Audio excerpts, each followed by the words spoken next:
The first gift is going to come from you. These people were shell-shocked. There was a British woman, and I will never forget, Sue Fernandez. I just loved her to death. And she said, and pardon my English accent, but she said, the last thing I want to do is give some enthusiastic American my money. And I said, well, Sue, it begins with the board. And unless you give, I'm not going to ask this community. All the board gave the first gifts for the campaign, and we went out to that entire community, and the Indians and the Swedes and the Finns and the Canadians and the Americans and the Latin Americans all got on board with this campaign to build one of the finest schools in all of the world.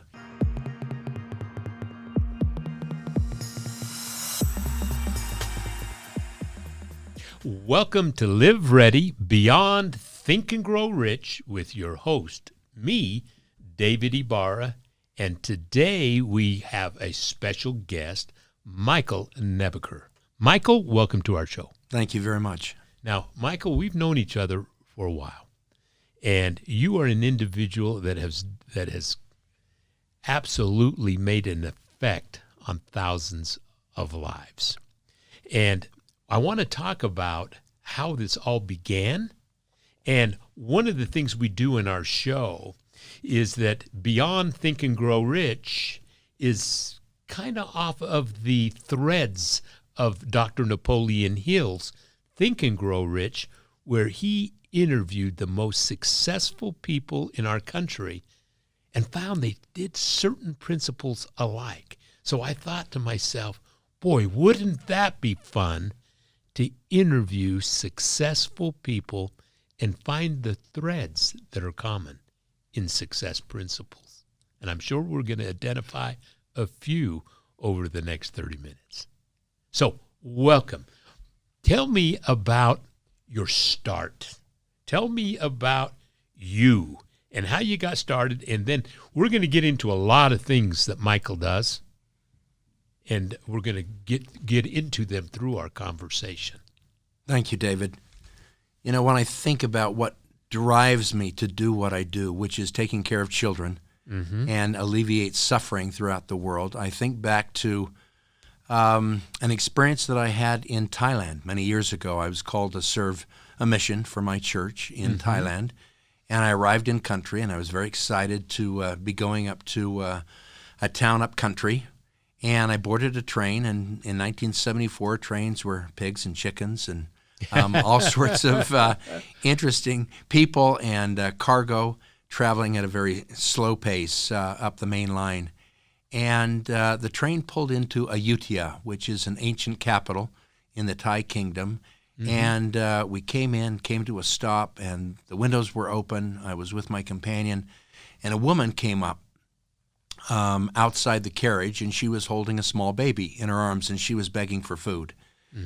And my companion said, we don't really like to give to beggars because it will invite more to come, and we're not in a position to provide that kind of support. And that was hard for me to hear because here we were living now in Southeast Asia. The Vietnam War was raging on, and people were streaming out of Southeast Asia, and there was a lot of poverty, a lot of suffering. And this woman went behind a bush, and she took the arm of her child, and she broke it in half, literally. And then she came back to the train with this baby now screaming and crying because it had a broken arm, and she asked for funds again. And I couldn't turn her down, and it has haunted me my entire life, thinking, how would she ever find care for a child, and why would she do that, and why is someone so desperate? So what I have done with my life is really driven by the fact that God spoke to me at that moment and said, take care of my children. And that's really what I've tried to do, David, whether it's working for the Pearl S. Buck Foundation later on in my life to take care of Amerasian children who were born during the Vietnam War, and our troops fathered 100,000 children, beginning in Korea down throughout Southeast Asia. 100,000 children. Our American troops fathered 100,000 children. There were well over 10,000 children in Vietnam. I worked with the Orderly Departure Program in the State Department and the Vietnamese Ministry of Foreign Affairs to move 10,000 children under the Orderly Departure Program, and we worked with Catholic Relief Services to resettle those children throughout the United States. Then we had programs in Thailand to assimilate them into their own country. I lived in Thailand during those years, but we had children still in Korea, in Okinawa, Taiwan, the Philippines, Vietnam, Cambodia, Laos, and Thailand. Wow. Now, you lived there. What were you were living there for what purpose? So after my mission, I came back and graduated from the University of Utah. Right. I had 3 credit hours that I needed, and I took an internship in Washington, D.C., Right. which really changed my life. It's where I met my wife. We got married. I asked her to marry me and moved to Bangkok, Thailand, to work for the Pearl S. Buck Foundation. So we moved over. Our first son was born in Bangkok, but I spent those 3 years working with the foundation to really help these children get a leg up in life. Wow. Keep them healthy, keep them in school, and help to find them jobs. And in the case of Vietnam, we moved all of the children out because as the children... 10,000? 10,000. We moved out of Vietnam. And it was amazing because we got Air France involved, and they would fly empty 747 jumbo jets into Tan Son Nhut Airport in Ho Chi Minh City, and we would load them up with children and their mothers. And their mothers, yeah. I was going to ask you, obviously you're bringing their mothers. And their grandparents as well. Wow. So if the family had a child who was considered an Amerasian, the first 100 children that we brought out all had American passports. And here's an interesting story. That first plane, we brought out hundreds of children, but 100 of them had U.S. passports. And we had to transit in Hong Kong, and we were spending the night.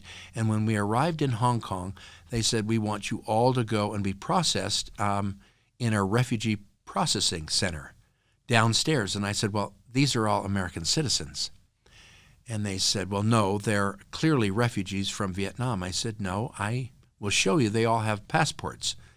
And if you want to process me as a refugee, then I will go with them, but I'm not leaving them.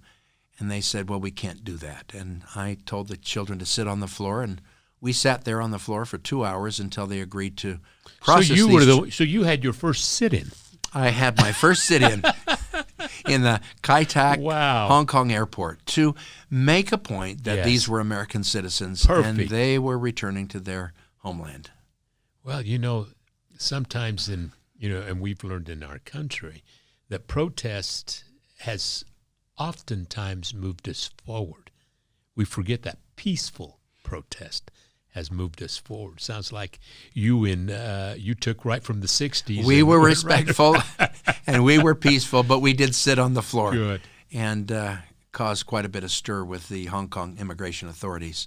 But they came to their senses, and they took the family members who did not have U.S. passports and processed them as refugees are processed. They were coming legally into the United States under laws that had been passed by Congress to allow these children to come with their families. But the American citizens came through the front door, and we wanted to make sure that they understood that.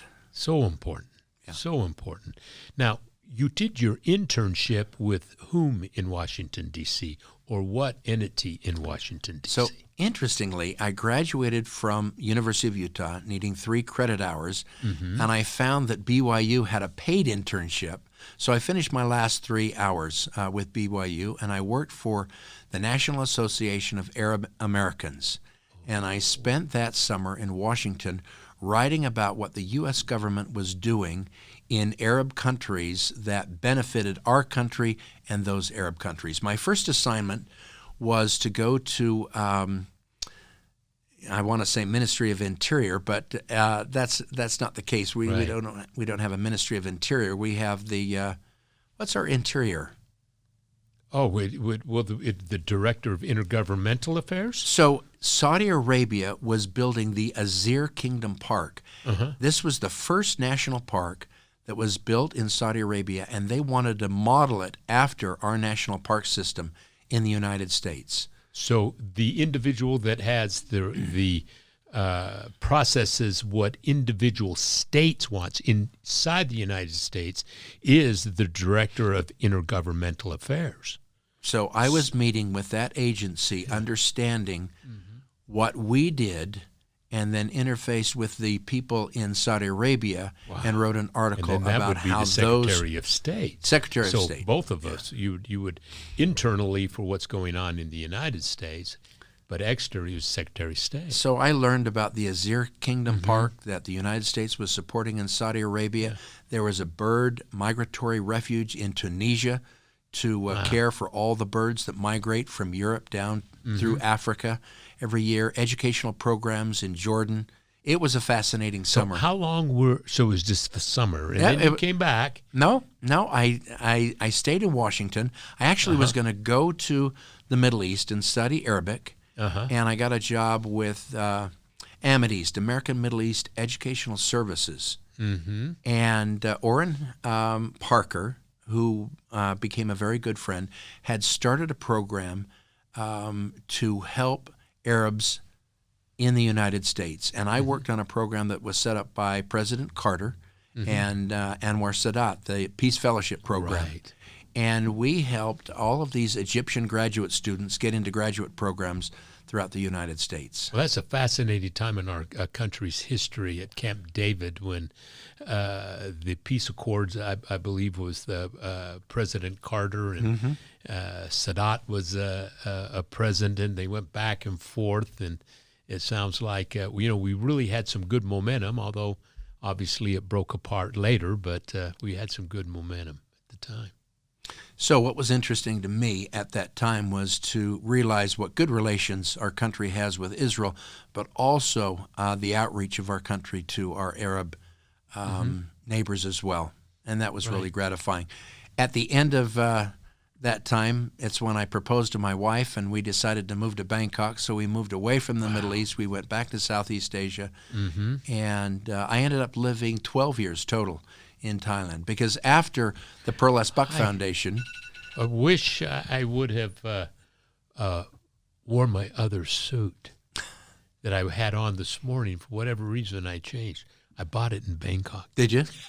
Which tailor?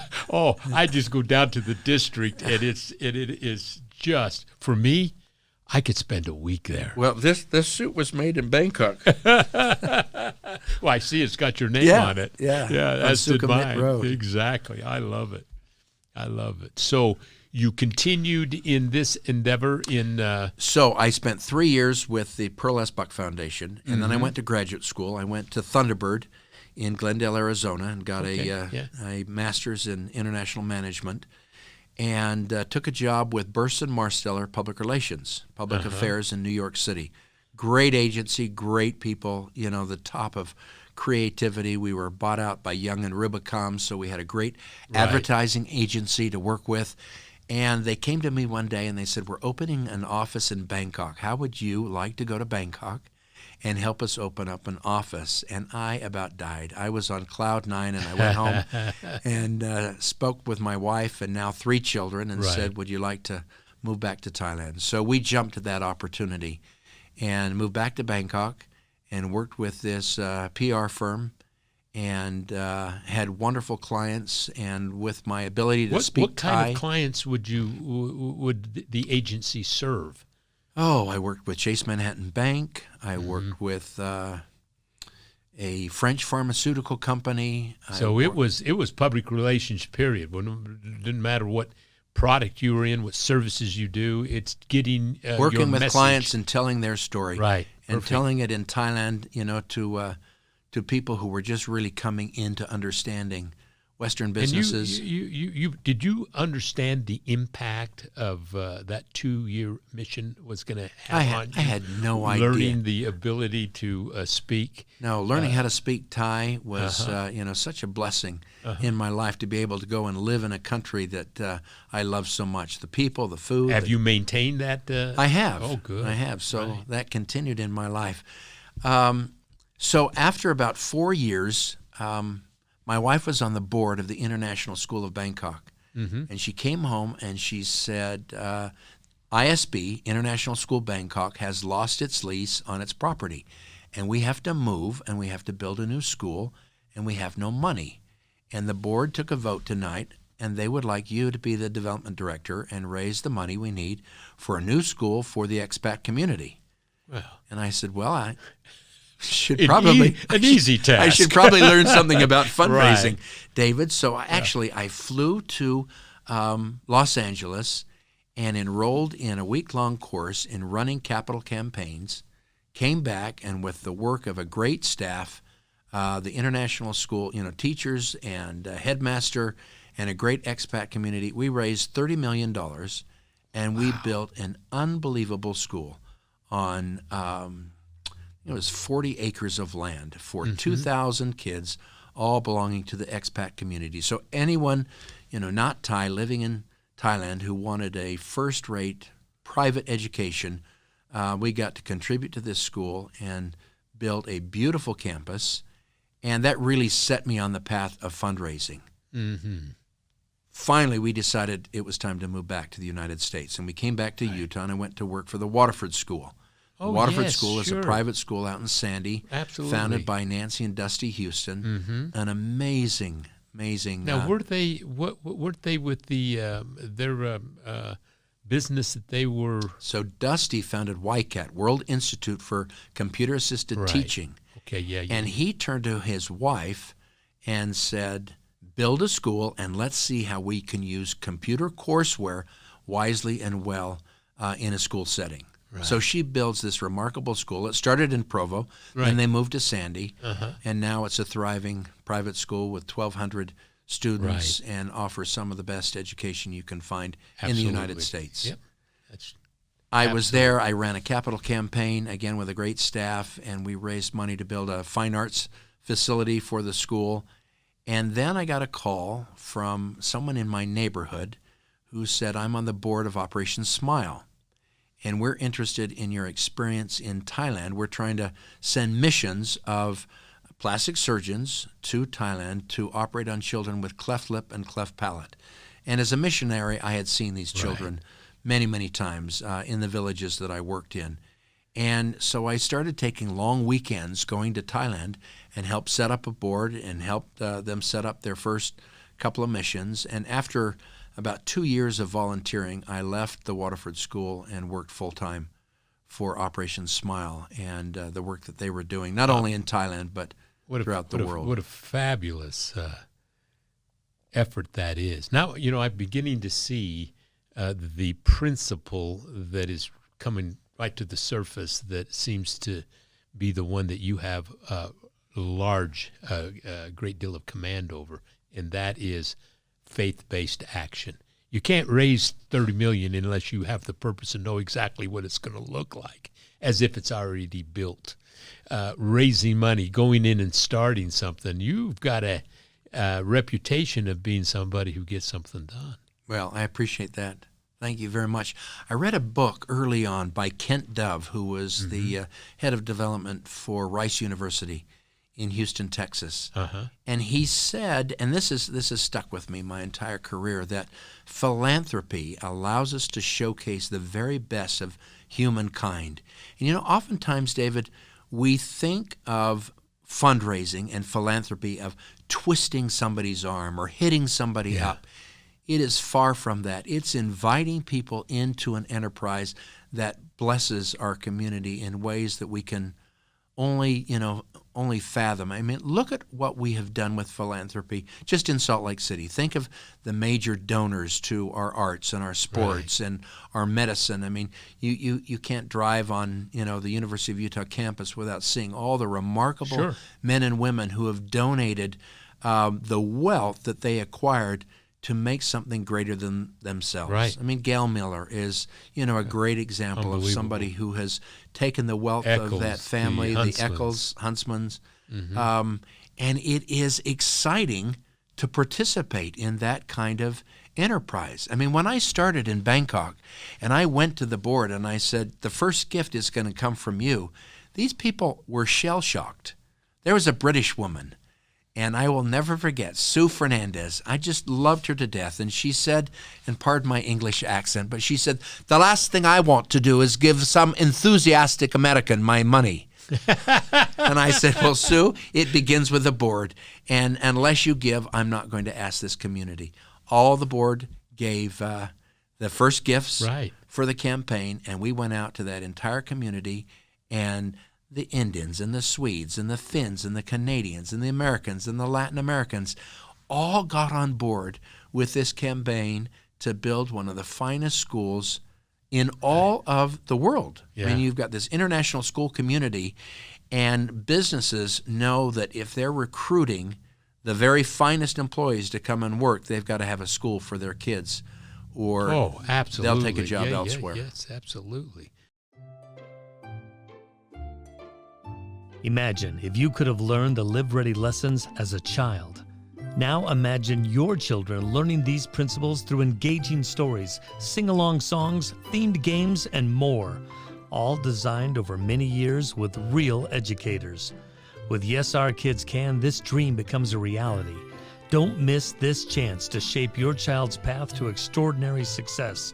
Enroll in Yes Our Kids Can today, and be sure to give your child a successful tomorrow.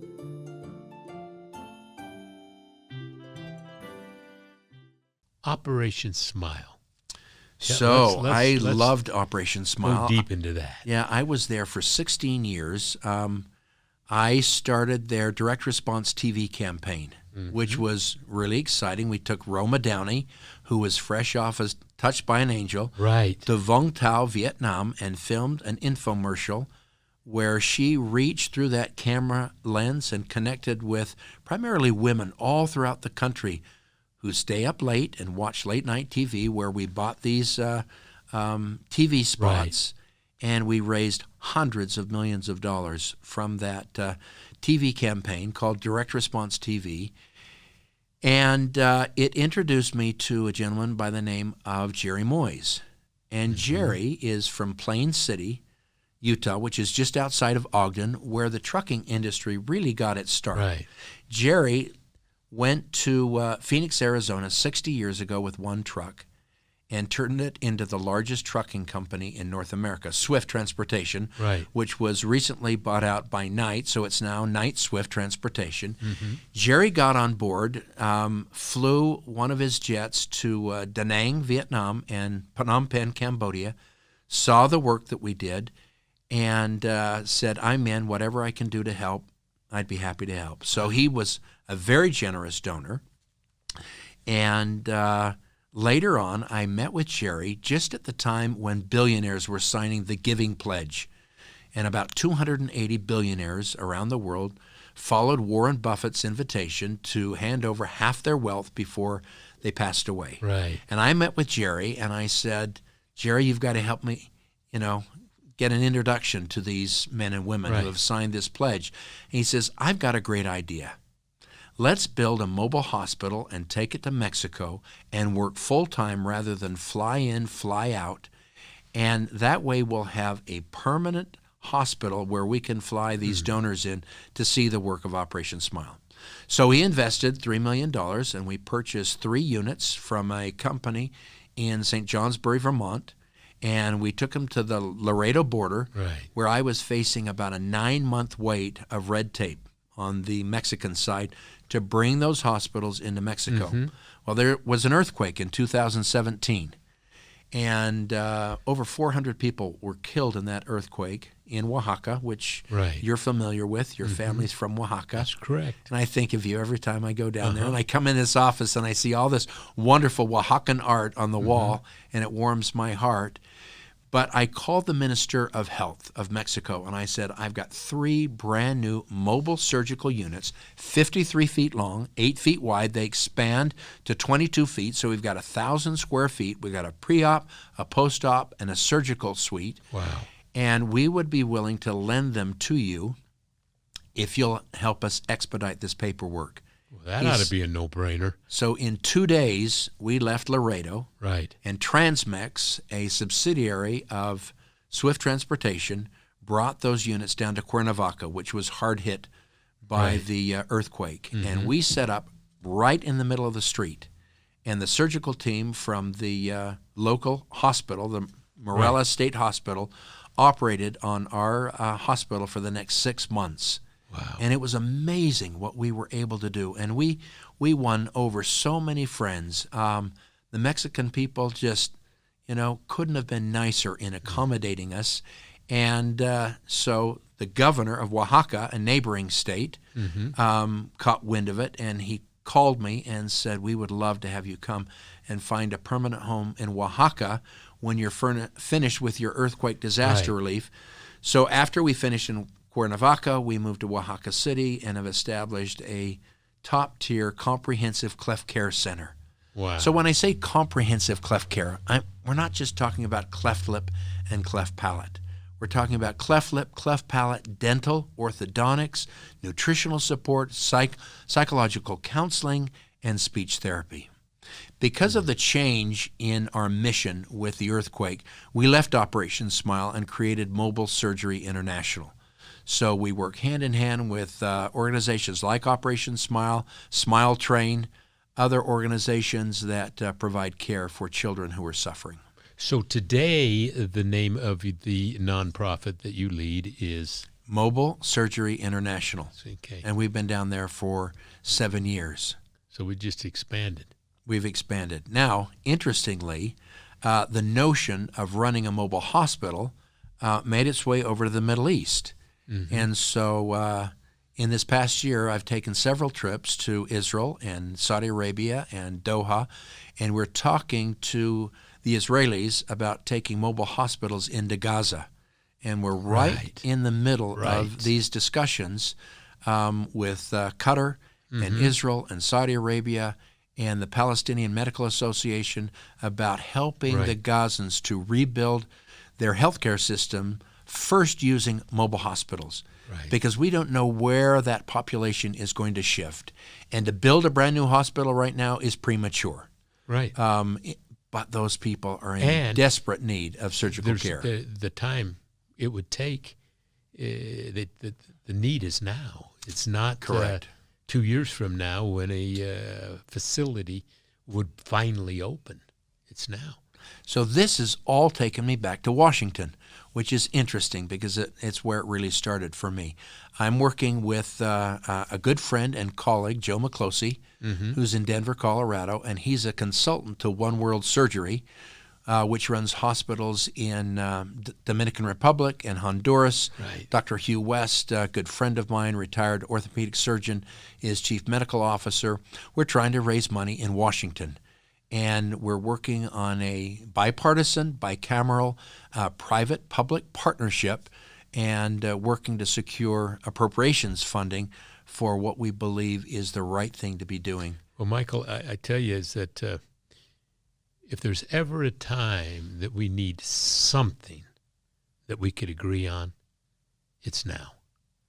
And it sure sounds like it would be difficult for anyone in our current political climate to not agree. So it might be the perfect timing to get people to do the right thing and just agree on something that's common to all of us. Everybody loves their children. Everybody wants more for the generation that will follow us. We just got to get back to the common sense of our past. And it sounds to me like this might be a very good first step. David, I believe that we are great when we are doing good for others. Yeah. And we can do well by doing good in the world. No doubt. I think we have to be careful that our funds are spent wisely and well. But what we like about what we're doing is that it's a public-private partnership. We're engaging governments, but we're matching it with funds from the private sector and doing the kind of work that our Lord and Savior would be doing if he were on the earth today.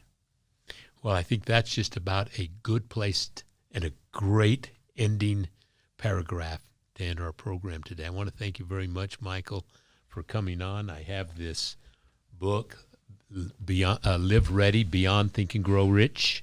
It's a recent book I just released, and it's a modernization of Dr. Hill's Think and Grow Rich. I want to thank you very much for being on our program today. Thanks for having me.